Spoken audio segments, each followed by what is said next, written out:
So it all comes down to this over in Group D as Paraguay take on Australia for a shot at second spot. That's right, with both nations still in the mixer to qualify for the round of 32. Who, of course, will get over the line, who, of course, could potentially go home. We're going to get into that and much more next.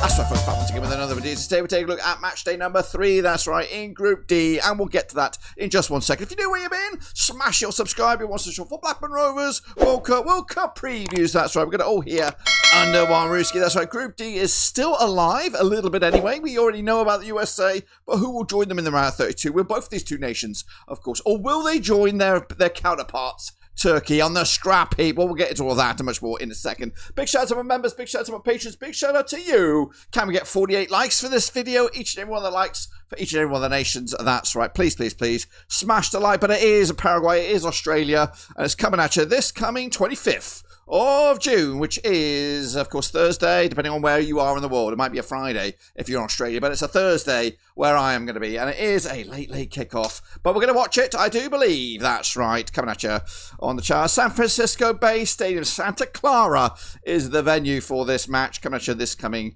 Thursday. Of course, Paraguay 1-1, lost 1 so far. Australia 1-1, lost 1. Both sides still in the mixer for runners-up spot in this group. But let's remind ourselves, of course, how we got to the stage with Paraguay. They qualified in 6th place, that's right, in the old Coambiel qualifiers. They're still in the mixer right here, right now. Currently, the 4th of September 2025 is when they secured their date here. They've been in 9 times in the past. 2010 was the last, of course, and that was when they made it out of the quarterfinals. Can they do it this time? Well, just getting to the round 32 is the target, first and foremost. Gustavo Alfalfo is your manager there, with Gustavo Gomez, the Capitano, with Miguel Almiron, the VRP. Now, they might have to do without the star man here for this game, but they are ranked 40th in the world rankings, of course, at the moment. Of course, coming into this here and now, you can get odds on Paraguay 250 to 1 to lift the trophy at the end of this campaign. Let's take a look at the key personnel then, shall we, for Paraguay, with the likes of Gatillo, Fernandez, Orlando Gil, Gaston Oliveira, all competing for the jersey. That's the number 1 jersey. As for the defensive ranks, the likes of Junior Alonso there, Omar Alderete on the books of Sunderland. We've got Gustavo Valesquez as well on the of course, in the mixer with Palmeiras' own Gustavo Gomez. As for the midfielders, we already talked about Almiron. We've got Kaku in there. We've got Andres Gubas, Brian Ojeda as well. As for the attacking lines, Julio Encesco on the books of Strasbourg, Alex Arque as well, and Gustavo Caballero in the mixer as well, with the Paraguayans coming into this. What about a starting 11? Then we're going to be looking something along the lines of this. If I can get over there. There we go. With the likes of Orlando Gil between the sticks. We've got the likes of Alonso on the left-hand side, Alderete, Gomez, Cáceres. Meanwhile, over to Bobadilla on the right-hand side, Gomez, Ojeda. Now, Almiron is suspended, so we could see the likes of Gustavo Caballero moving into this starting berth. Here he is underneath here. Up top, likes of Alvaros and Encesco lead the charge for Paraguay coming into this. As for their opposition, though, they've got the Australians, the Socceroos, who qualified as AFC third round Group C runners-up, of course, and they qualified on the 10th of June 2025. This is their 7th tournament. 2022 was their last. They've been here 6 successive tournaments, and they made it out of the round of 16. That's their best ever performance, of course, which they did achieve in 2022. They're managed by Tony Popovic, with the captain being Matthew Ryan, the VIP being Nestoroy Kunda, and they're ranked 27th according to FIFA World Rankings right now. 150 to 1 to lift the trophy for the Australians. I do anticipate them making the round of 16. It's just whether or not they can get, the round of 32. It's whether or not they can get to the round 16. That's going to be the question. And again, once we figure all that out, maybe I can give you an indication as who they're going to be taking on in a little bit.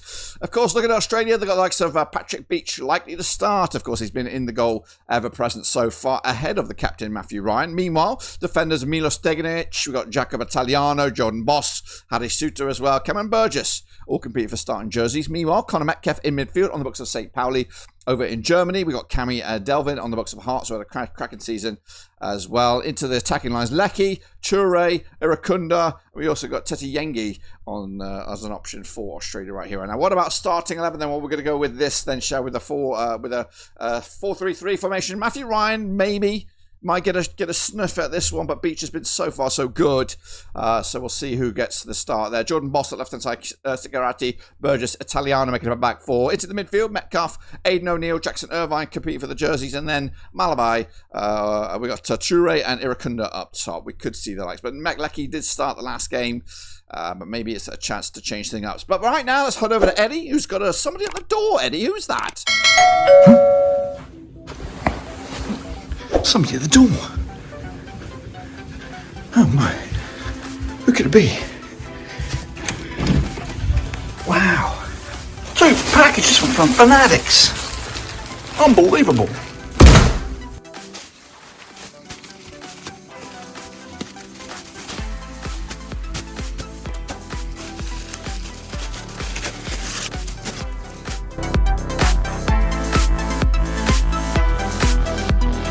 Thanks again, Fanatics, for hooking me up with these lovely looking shirts. Each and every one of these and much more are available at the Blackburn Overseas storefront. Link should have been at the bottom of the screen there, also in the description down below. But back to you, Dirk, at the studio.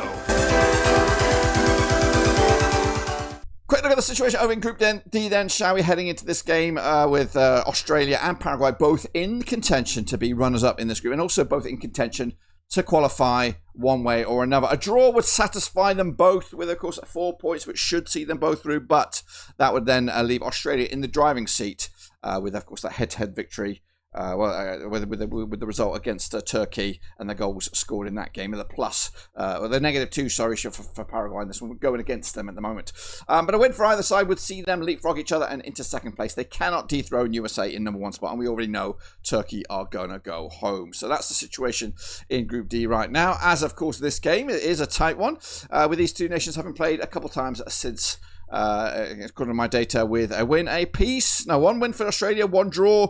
2-1 is the goal difference. The last time these two sides locked horns was back in October 9th, 2010. It was a 1-0 win for Australia on this one. Quick look at the squad valuations, though. As you can see, the Australian squad, 77 million euros in value compared to 153 million euros for that Paraguay. The average age is much older for the Paraguayans, 29.1 to 27.4. The win probability index favours the Paraguayans here, 35%. The draws at 40, Australia at 25. This is a tight game. It is very, very airtight. Quick look at the public opinion before we even kicked a ball here. 22% of the will back the Americans, who have won this group. Whopping 61 of us, including myself, back Turkey to win this group. Guess what? They are going home, and it looks like they're going to go home bottom of the pile here, with Paraguay in second. Australia were expected to be fourth, but guess what? They are still in it with that fighting spirit. Let's take a look at the Paraguayans' passageway here. If they are to make it through to the round 32, they will be taking on the Germans, of course, in that knockout stage match. That's the likelihood here and now. With a third place finish, that's what I think will happen. If they are to flip-flop it, though, become runners-up, they're likely to take on Iran or Belgium, depending on how that group plans up. Egypt and New Zealand, all contenders there for that runners-up spot in against Australia in the round 32. That's, of course, what's on the agenda potentially. Anyway, looking at this game alone, of course, the vote is out there. 57% of you are backing Australia to win this game, 27% backing Paraguay. The draw at just 16%. But what about me then, guys? What about me? Now, a draw is good enough for Australia. A win for Paraguay would see them leapfrog Australia as well. So I think the Socceroos' approach to this is must not lose. But they also would like to put a bit of momentum in their sails. Of course, they did get that great win against Turkey, kind of a little bit of let down against the Americans, but they put a bit of a fight amongst them in that one. This one, again, evenly matched, two sides that could cancel each other out. And unfortunately, that's where I'm going to go here. I'm going to go with a 1-1 scoreline again. Does enough to secure Australia's second place. And looking at that, what does that do? Let me just back that up a minute. What does a runners-up spot do for Australia? Yeah, it does look good. Iran, Belgium, Egypt, New Zealand, one of those. That would be a tasty round of 32 for the Australians. As for Paraguay, it would mean a German encounter waiting in the wings in the round 32. Well, there you have it, folks. There you bloody have it. That, of course, is my prediction. Let me know yours, of course, in the comments. The best and the worst will be featured in the review show when, of course, we come back to talk about this result. Of course, if you want to look at some other predictions made by myself at the channel, we've got the cat prediction. We've also got the ones made by a bunch of ping pong balls. Make sure you check those out as well. Link should be on the screen right about now. But until then, subscribe, smash the like. Catch you later. We're done.